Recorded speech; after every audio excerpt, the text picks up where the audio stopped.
አንዛ እንጨት የተሰራ በጣም አሪፍ መሰንቆ ነው የመጣሁት ማለት ነው። ስለዚህ መሰንቆ አንዳንድ ነገሮችን ልበልና ወደ ጨዋታው እንገባለን ማለት ነው። ይሄ መሰንቆ እንደምታዩት በሁለቱም በኩል ጣውላ ነው። በዚህም በኩል ጣውላ ሆኖ የኤሌክትሪክ ሲስተም የሚወስድ መሰንቆ ነው ማለት ነው። እዚህ ጋር ቮሊዩም መጨመሪያ መቀነሻ አለው። እዚህ ጋር እንደምታዩት እንግዲህ ኦሪጂናል መቃኛ አለው ማለት ነው። እዚህ ጋር የዳዊት ኮከብ አለ።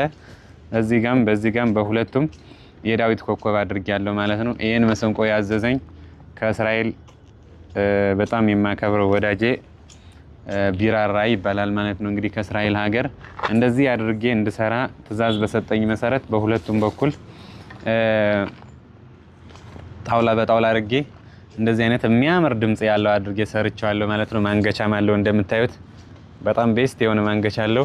የትኛውም ቦታ ላይ ስንሄድ አንገተን የምንጫወትበት ማለት ነው። እንደምታዩት ይሄን ይመስላል ማለት ነው መሰንቆ። እንግዲህ መሰንቆን ወደ ጨዋታ